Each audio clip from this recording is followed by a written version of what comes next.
नमस्कार मित्रांनो, मी आहे प्रशांत. आपण बघताय ब्रेकिंग बॅरियर्स. तुम्हाला मी आनंदी दिसतोय ना? आपण पण व्हाल आनंदी. मणिशंकर अय्यर पुन्हा आलेले आहेत 2024च्या निवडणुकीआधी. 2014 साली त्यांनी काय म्हटलं होतं ऐका. पर आप लोग सोचते हैं कि ये मुख्य विकल्प है, ये कोई विकल्प ही नहीं है। इनके साथ कुछ दल जुड़ने को तैयार होंगे शायद, लेकिन जबकि मोदी का मुंह देखते हैं, वो कहते हैं कि इस बीजेपी से हम हर हालत में हाथ नहीं जोड़ेंगे। तो ऐसे पार्टी को लेकर आप मुझसे कह रहे हैं, और वो भी कांग्रेस के अधिवेशन में, कि मुख्य विकल्प यही है। बिल्कुल नहीं। मैं आपको वायदा करता हूं कि इस 21वीं सदी में नरेंद्र मोदी कभी भी देश के प्रधानमंत्री नहीं बनेंगे। लेकिन यहां आकर चाय का वितरण करना चाहते हैं तो हम उनके लिए कुछ जगह बना रखते हैं। या या या व्हिडिओमुळं किती हल्लोकल्लोळ झाला होता आणि भाजपने त्याचा फायदा करून घेतला होता. चाय पे चर्चा नावाचं त्यांनी उपक्रम चालू केला. यांनी मोदीजींना सांगितलं होतं की आमच्या काँग्रेसच्या मुख्यालयावर तुम्हाला चायचा ठेला देतो म्हणून, काढून देतो. तर भाजपनं केलं चाय पे चर्चा आणि त्यात तेवढी तुफानी त्याचा फायदा झाला. 2014ला खूप मोठा फायदा झाला. आणि त्यानंतर 2019ला ते काय म्हटले हे ऐका. मुझको लगता है कि ये आदमी बहुत नीच किस्म का आदमी है, इसमें कोई सभ्यता नहीं है, और ऐसे मौके पर इस प्रकार की गंदी राजनीति की क्या आवश्यकता है। 2019च्या आधीचा, निवडणुकीच्या आधीचा हा त्यांचा व्हिडिओ आहे. ते मोदीजींना नीच म्हटले. म्हणजे मला खरंच कळत नाही ह्या माणसाचं किंवा काँग्रेसच्या लोकांचं. ह्यांच्या तोंडाला लगामच नाही. जसं आता सुरजेवाला तुम्ही सगळे राक्षस आहे म्हटलं, तसं हा मनुष्य. म्हणजे हे सुरजेवाला जे म्हटलं ते आज म्हटलं नाही, हे पूर्वीपासून चालत आलेलं आहे यांचं. ह्यांच्या DNA ह्यांच्या रक्तातच शिव्या देणं आणि दुसऱ्या प्रतिस्पर्ध्याला वाकडं बोलणं हेच आहे सगळं. हे नीच म्हटले, हा कसं काय म्हटले असतील की काय विचार डोक्यात न करता म्हटलं की स्वतःला राजा समजतात आणि खालच्या लोकांना, बाकीच्या लोकांना अगदी कसपटा समजतात. असंच हे मणिशंकर अय्यर आहे. आणि त्यांनी एक पाकिस्तानमध्ये जाऊन एक बोलणं केलं होतं, ते जरा ऐका. आके खड़े हो गए हैं, स्टक हो गए हैं, अब इसमें से निकलने का क्या तरीका होगा? हमें ले आइए, इनको हटाइए। अच्छा, इनको तो आप ऐकलं काय म्हटलं ते? पाकिस्तानला म्हटले की मोदींना हटवायला तर आम्हाला तुमची गरज आहे, पाकिस्तानची गरज आहे, आणि तुम्ही आम्हाला मदत करा म्हणजे आम्ही यांना हटवू शकतो. हे काय भयानक आहे. म्हणजे हा माणूस आणि काँग्रेस, म्हणजे जितकं ते बोलतात त्यांचा तितका संताप येत जाते. आणि आता पुन्हा 2024च्या निवडणुकीआधी यांनी काल एक पुस्तक काढलं. याच्या आधी निदान विधानं करत होते, आज तर छापील पुस्तक काढले. आता विचार करा त्यांनी त्यात काय काय लिहिलं असेल. तर त्यात त्यांनी भाजपला तर बोललेलेच आहेत, पण त्यांचे स्वतःचं जे पंतप्रधान होते PV नरसिंहराव, त्यांनासुद्धा म्हटले की ते भाजपचा माणूस होता. म्हणजे तो काँग्रेसचा प्राईम मिनिस्टर होता, पण ते भाजपशी त्यांचे संबंध चांगले होते, वाजपेयींशी वगैरे. तर त्यामुळे त्यांचं म्हणणं की ते भाजपचाच माणूस होता. आणि तुम्हाला माहिती आहे, PV नरसिंहराव यांचं देहांत झालं त्यावेळी त्यांची प्रेतयात्रा, शवयात्रा काँग्रेसच्या मुख्यालयावरून जात होती. तर मुख्यालयाचं आत येऊ दिलं नाही, आत ॲक्च्युली ठेवणार होते ते दर्शनासाठी. तर मुख्यालयाचं दार बंद करण्यात आलं. सोनिया गांधींनी अलाउड केलं नाही, त्यांनी गेट बंद केलं, अलाउड केलं नाही आत शेव ठेवायला. म्हणजे ही इतका तिरस्कार तेव्हापासून चालला आहे त्यांचा. हे त्या पुस्तकात त्यांनी लिहिलं. आणि आता त्याच्याबद्दल खरंच आता हे संदीप पात्रा यांची प्रेस कॉन्फरन्स बघा, त्यात तुम्हाला संपूर्ण दिसेल की यावेळी मणिशंकर आपल्या तोंडातनं काय घाण ओकलेत हे ऐका.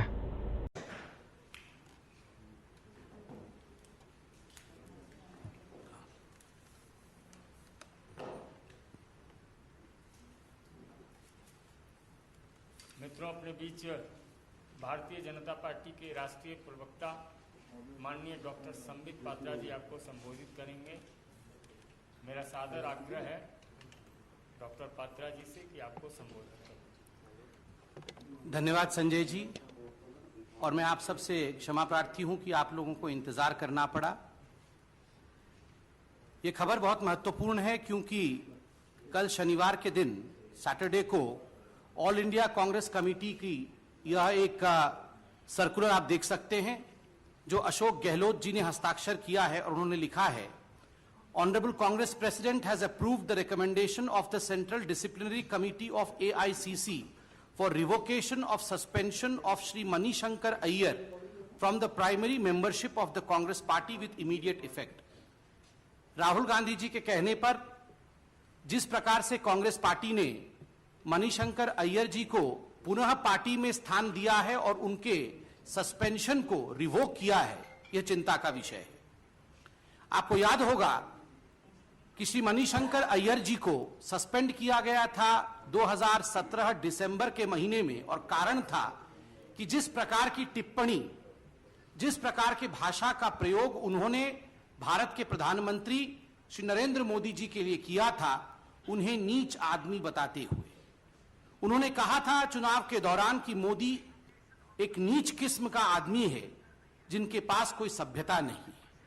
आप बताइए, जिस प्रकार का दिखावा राहुल गांधी और कांग्रेस पार्टी गुजरात के चुनाव के समय कर रहे थे कि भारतीय सभ्यता के अनुरूप यह भाषा नहीं है और राहुल गांधी और कांग्रेस पार्टी इस भाषा को प्रश्रय नहीं देंगे, वो इस प्रकार के लोगों को अपने पार्टी में नहीं रखेंगे, उन्हें निकाल बाहर किया था। 9 महीनों तक, दिसंबर से अब तक 9 महीना होता है, 9 महीनों तक अंधेरे के गर्भ में रहने के पश्चात पुनः कांग्रेस पार्टी में उस मणि का जन्म हुआ है जिनका नाम मणिशंकर अय्यर है। स्वाभाविक रूप से कांग्रेस पार्टी इस मणि के बिना अधूरी थी। आज कांग्रेस पार्टी पुनः पूरी हुई है। जिस प्रकार की दिखावा कांग्रेस पार्टी करने का प्रयास करती है, वह आज आपके सामने आया है। This was not just a remark, this was an insult, not just an insult on the prime minister of this country mister Narendra Modi, but this was an insult because it was a casteist remark. यह एक जातिवाद से भरा हुआ और जातिवादी टिप्पणी थी। जब आप किसी व्यक्ति को जो पिछड़ा है, जो पिछड़े वर्ग से आता है, उस व्यक्ति को, उस प्रधानमंत्री को जो गरीब है, आप उसे कहते हैं कि तू नीच आदमी है, तो स्वाभाविक रूप से यह संपूर्ण पिछड़े वर्ग के लिए एक गाली है। और यह बात राहुल गांधी जी ने भी स्वीकार किया था, कांग्रेस पार्टी ने भी स्वीकार किया था, तभी तो उन्होंने मणिशंकर अय्यर जी को बाहर का रास्ता दिखाया था। मगर आज हम राहुल जी से पूछना चाहते हैं कि उस समय तो आपने स्वीकार किया था कि यह जातिवादी टिप्पणी है और हम पिछड़े वर्ग के साथ खड़े हैं, ऐसी टिप्पणी पिछड़े वर्ग के किसी व्यक्ति के लिए नहीं होना चाहिए। क्या आज अपने हाथों को आप उस स्टैंड से पीछे खींच रहे हैं? जहां तक मणिशंकर अय्यर जी का सवाल है, वो विवादों से सदैव घिरे रहे। He is a man of many controversies. आपको याद होगा इसी वर्ष 2018 में फरवरी के महीने में मणिशंकर अय्यर जी पाकिस्तान गए थे। उनका फेवरेट डेस्टिनेशन है पाकिस्तान। उन्होंने खुद कहा है मुझे पाकिस्तान में ज्यादा प्यार मिलता है। तो पाकिस्तान में जाकर जैसे उन्होंने कहा था कि भारत की जो पॉलिसी है पाकिस्तान को लेकर, मैं उसकी निंदा करता हूं, and that policy does not promote peace, while I stand with the Pakistan policy, जो कि पीस को प्रमोट करती है। यही दिखाता है कि कहीं ना कहीं मणिशंकर अय्यर जी सदैव पाकिस्तान को ही समर्थित रहे। और सबसे विवादित बयान मणिशंकर अय्यर जी का 2015 के वर्ष में था, जब उन्होंने पाकिस्तान की ही भूमि में एक साक्षात्कार टीवी चैनल को देते हुए, एक इंटरव्यू देते हुए टीवी चैनल को, उन्होंने कहा था कि भारत और पाकिस्तान के बीच में शांति तभी संभव है जब मोदी हटेंगे, इसलिए आप हमें मदद करो मोदी को हटाने में। तो इस प्रकार का जाके मोदी जी की सुपारी पाकिस्तान में देने का काम कर रहे थे मणिशंकर अय्यर। आज उस मणि का पुनः जन्म हुआ है कांग्रेस पार्टी में। 2017 में ये वही मणिशंकर हैं जिन्होंने कहा था कि हथियार उठाना कोई गलत काम नहीं है, और कश्मीरी युवक अगर कोई हथियार उठा रहा है तो उनको भाजपा के लोगों ने मजबूर किया है। 2014 में याद करिए, ये वही मणि है, ये साधारण मणि नहीं है, ये वही मणि है जिन्होंने 2014 में कहा था कि मैं वादा करता हूं कि 21वीं शताब्दी में मोदी कभी पीएम नहीं बन पाएंगे, और अगर उनको कुछ काम करना है तो हमारे कांग्रेस के अधिवेशन के बाहर हम उन्हें एक स्थान मुहैया करेंगे जहां वो आके चाय बेच सकते हैं। 2019 से पहले पुनः वो मणिशंकर अय्यर कांग्रेस में आ गए हैं। जिस प्रकार के घमंड और अहंकार का परिचय मणिशंकर अय्यर जी ने गांधी परिवार के कहने पर दिया था, उसका नतीजा क्या हुआ था 2014 के चुनाव में, वो आपने देखा था। There would be a repeat of the same because people of this country do not have any appetite for arrogance, nor do they have any appetite for the kind of language that some of these congressmen have been using, particularly Mr. Manishankar Iyer. 2013 में मणिशंकर अय्यर जी ने मोदी जी को, मुझे कहते हुए भी कष्ट हो रहा है, सांप और बिच्छू कहा था, इस प्रकार की भाषा का प्रयोग। और चार्ली हेब्डो के समय आपको याद होगा, जो आतंकी हमले हुए थे, पुरजोर तरीके से मीडिया चैनलों को स्वयं बुला बुलाकर वो चार्ली हेब्डो का समर्थन कर रहे थे। उस व्यक्ति का आज पुनः जन्म हुआ है, कांग्रेस पार्टी में पुनः प्रवेश हुआ है। राहुल गांधी जी का भी असली चेहरा सामने आया है। चंद दिनों पहले राहुल गांधी जी ने कहा था, वो क्या कहा था, I am Congress and I am love, मैं कांग्रेस हूं और मैं प्यार हूं। Your love is back mister Rahul Gandhi. आपका प्यार जो बिछड़ गया था आपसे, 9 महीनों तक आपका प्यार आपसे दूर रहा, मणिशंकर अय्यर जी, वो पुनः वापस आ गए हैं आपके पास। अब दोनों मिलकर कितना प्यार फैलाएंगे, ये हिंदुस्तान की जनता जानती है। राहुल जी, यह भी हिंदुस्तान की जनता जानती है कि कांग्रेस पार्टी में कोई भी व्यक्ति बिना आपके और सोनिया जी के अनुमति के, अर्थात गांधी परिवार के अनुमति के, कुछ भी नहीं कर सकता। पत्ता तक कांग्रेस पार्टी में हिलता नहीं है। क्या यह हकीकत नहीं है कि गुजरात चुनाव के दौरान जिस प्रकार के शब्दों का प्रयोग गुजरात की जनता के लिए, प्रधानमंत्री के लिए, पिछड़े वर्ग के लिए किया गया मणिशंकर अय्यर द्वारा, वो आपके कहने पर ही किया गया, और चंद दिनों के ड्रामा के पश्चात आप उनके सस्पेंशन को रिवोक करते हैं? Is it not a telling story? Does this not completely expose you Mr Rahul Gandhi? We would like to have an answer from you. We would also like to remind the media and the people of this country that during the Gujarat election, it was not just the niche comment of Mr. Manishankar Iyer which had got the ire of people of India. It was also one of the comments which came through the handle of Congress party, verified handle of Congress party. तू जाके चाय बेच। प्रधानमंत्री को जिस प्रकार से तू जाके चाय बेच बोला गया था, वह भी हमने वेरीफाइड हैंडल में देखा था। उस समय झूठ मूठ का आंसू बहाने का काम राहुल गांधी जी ने किया था। हकीकत अब सामने आ रहा है। वैसे राहुल जी क्या कर सकते हैं, क्योंकि ये जो फहरिस्त है गालियों की, यह तो आदरणीय सोनिया जी से ही शुरू होता है।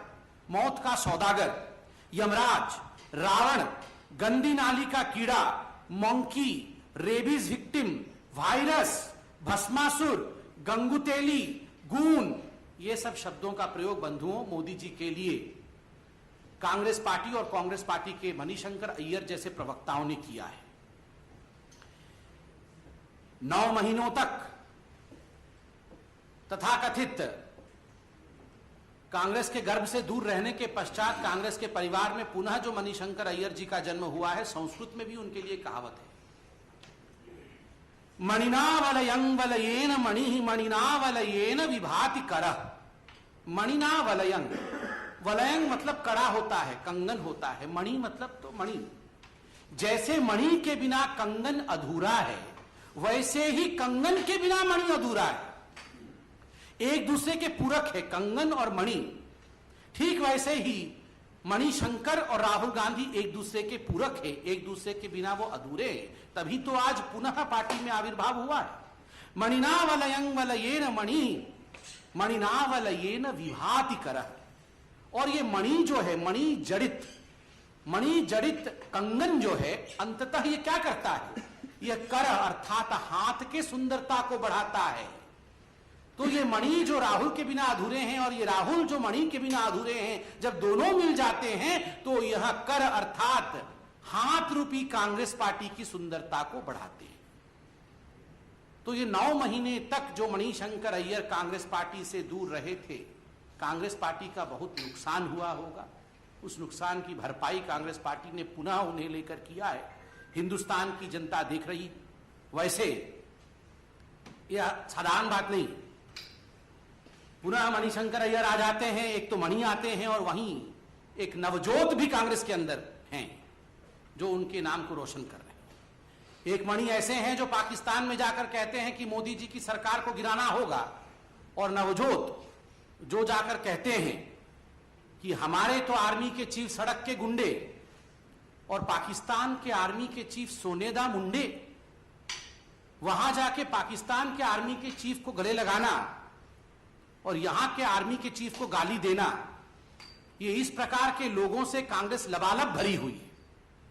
राहुल जी को कल हमने कुछ सवाल पूछे थे नवजोत सिंह सिद्धू को भी लेकर। पीओके के तथाकथित राष्ट्रपति के साथ बैठना, क्या नाम है उनका, मंसूर खान इत्यादि कुछ है, हम तो उनके विषय में कंसर्न भी नहीं, वी डोंट रिकॉग्नाइज। उनके बगल में बैठना, पप्पी झप्पी करके भारत की डिप्लोमेसी को बदनाम करने का प्रयास करना, इसका उत्तर कौन देगा?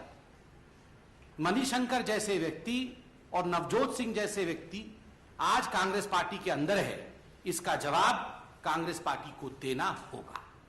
मुझे लगता है राहुल गांधी जी को इसका जवाब देना चाहिए। धन्यवाद। आप लोग सवाल पूछ सकते हैं।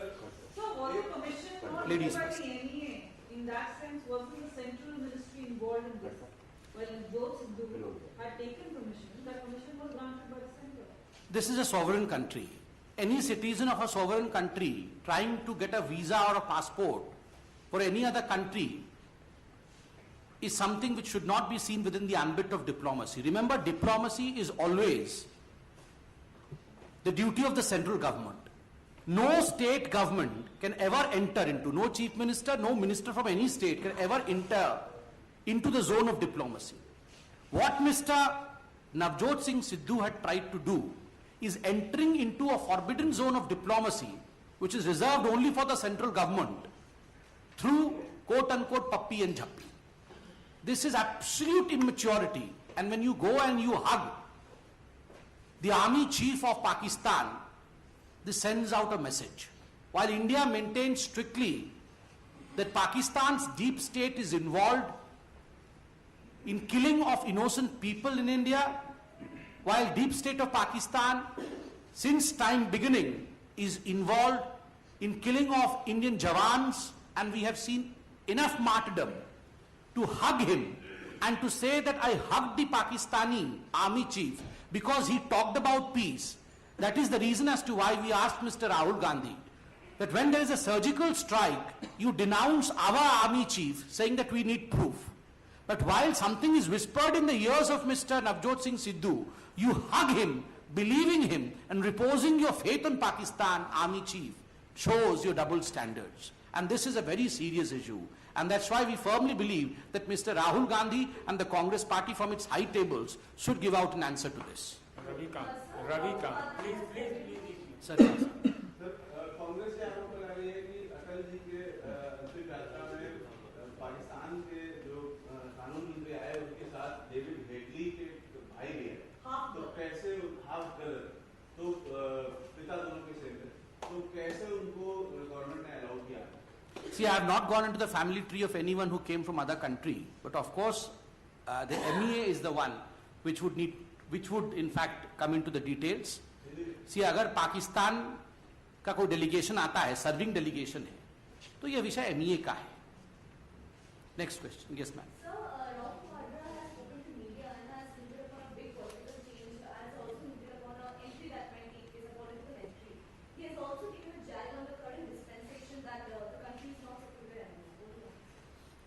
So finally, it is from Mr. Robert Vadra that the country is to get sermons on governance. There is a sense of restlessness within the Gandhi family because the Gandhi family is used to the seat of power.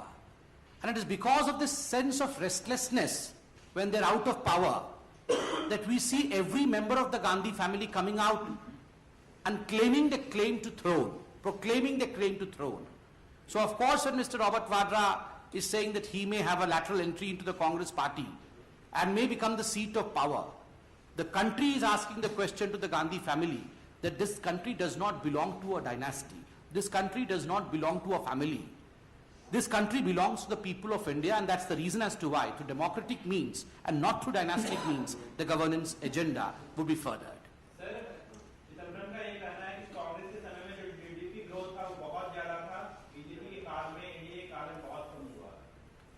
See, as far as Mr. Chidambaram's press conference is concerned, let me tell you, this is an old habit. Hindi mein bhi bolunga. Isme Hindi mein bhi bolunga. Because Mr. Chidambaram held a press conference in English, so he understands English, I will talk to, first I'll answer him and then I'll come to Hindi also. both. Number one, this is an old habit of the Congress party, trying to celebrate failures when they have no achievements to celebrate. Remember, as far as the data that Mr. Chidambaram is talking about is concerned, the new growth data is not official from a committee's report. And it is just a study which is yet to be officially examined and accepted. So this is in fact trying to pat one's own back without having proper data. Number one, as far as the UPA role is concerned, it is known for 4 things: reckless lending, macroeconomic instability, high inflation, and policy paralysis. Of course, to add to this, we have to garnish this with the high level of corruption that was rampant during the Congress rule. Remember, it was all these ingredients, I repeat, the reckless lending, the macroeconomic instability, high inflation, and policy paralysis, which ultimately pushed India to the fragile 5 state. Fragile 5 state, meaning no other country should be investing in India because India's environment for investment was not right. Friends, from fragile 5 to fabulous few, this is what India has traveled during the Prime Ministership of Mr. Narendra Modi. The Congress party and Mr. Chidambaram is known for jugglery of his numbers. They're trying to create a mirage of growth which never existed when they were in governance. And this mirage of growth, remember, untenable fiscal deficit was something which was quite basic during the Congress rule. I have the data of inflation also, the CPI inflation rate, which needs to be told to Mr. Chidambaram. 1999 to 2004, the inflation was at 4.1%. From 2004 to 2009, it was at 5.8%. And remember, from 2009 to 2014, it had crossed the double digit, being at 10.4%. And 2014 to 2018, it is absolutely contained, 4.7%.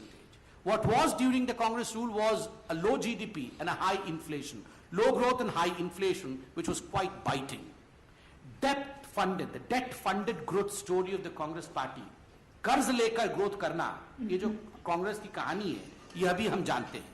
This all led to, remember, as far as the Vajpayee era was concerned, with all due respect to Mr. Atal Bihari Vajpayee, आज उनके अस्थि कलश का विसर्जन हुआ है.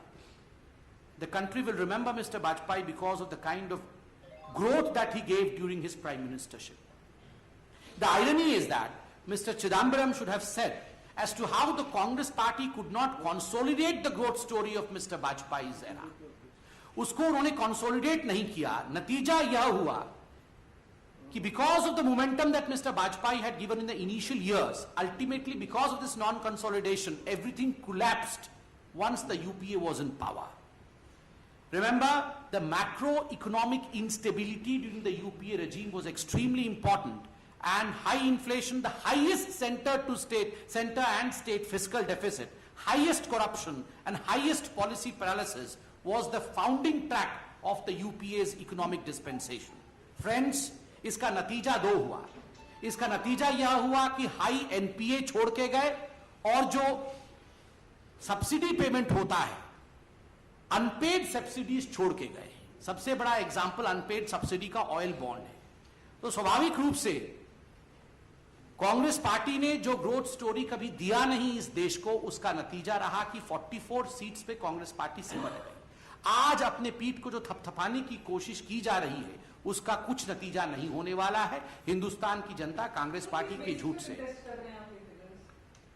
No, as far as the figures that I have quoted right now is concerned, these are from the World Bank figures, so that they have a universal acceptance.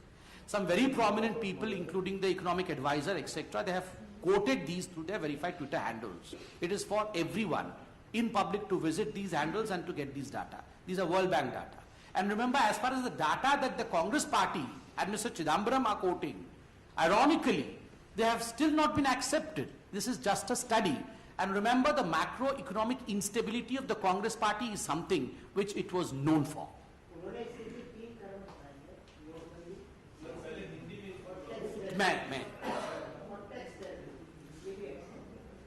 देखिए, जहां तक ग्रोथ के बारे में चिदम्बरम जी ने जो सवाल पूछे हैं, मैं बता दूं कि चूंकि कांग्रेस पार्टी के पास आज कोई ऐसा अचीवमेंट नहीं है, उनके पास दिखाने के लिए देश को कुछ भी नहीं है, इसलिए they have travelled back in the time.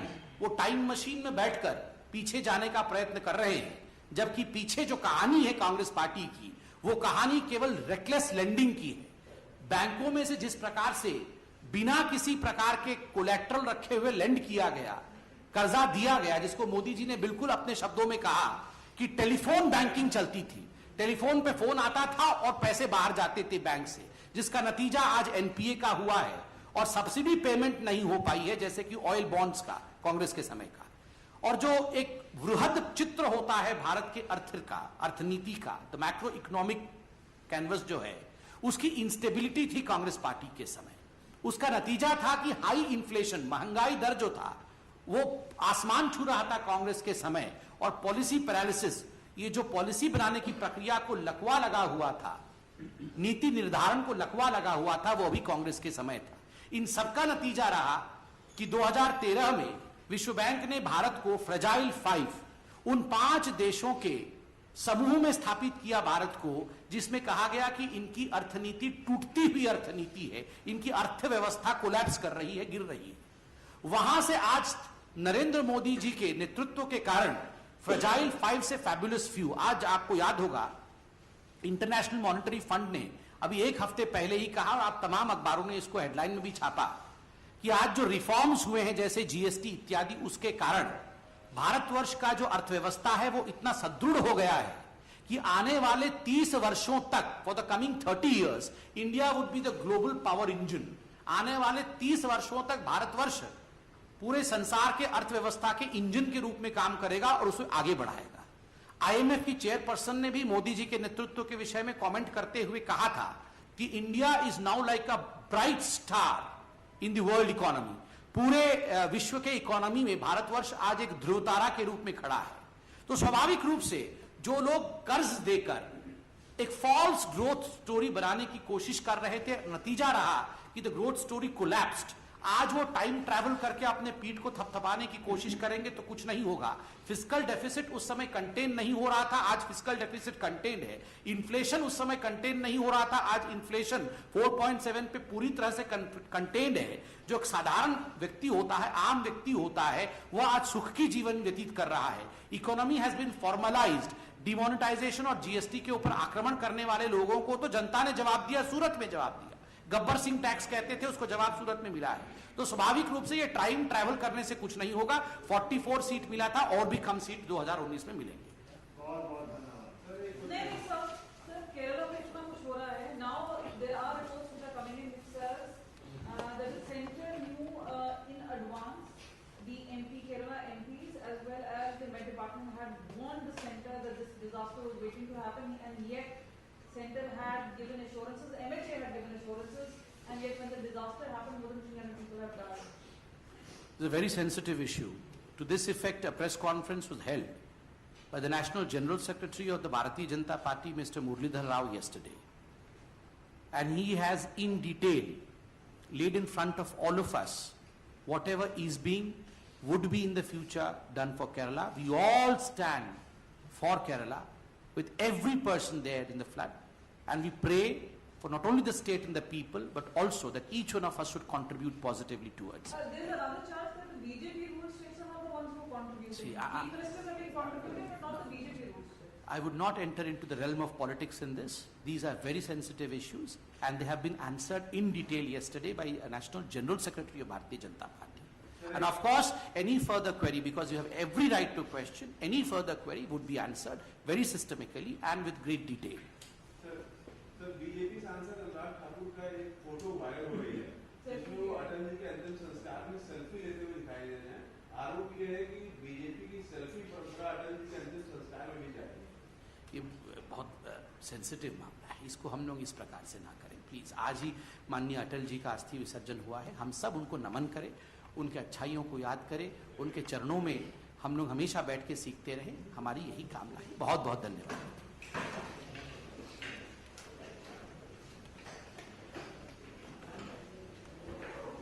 Sensitive issues, बोल दिया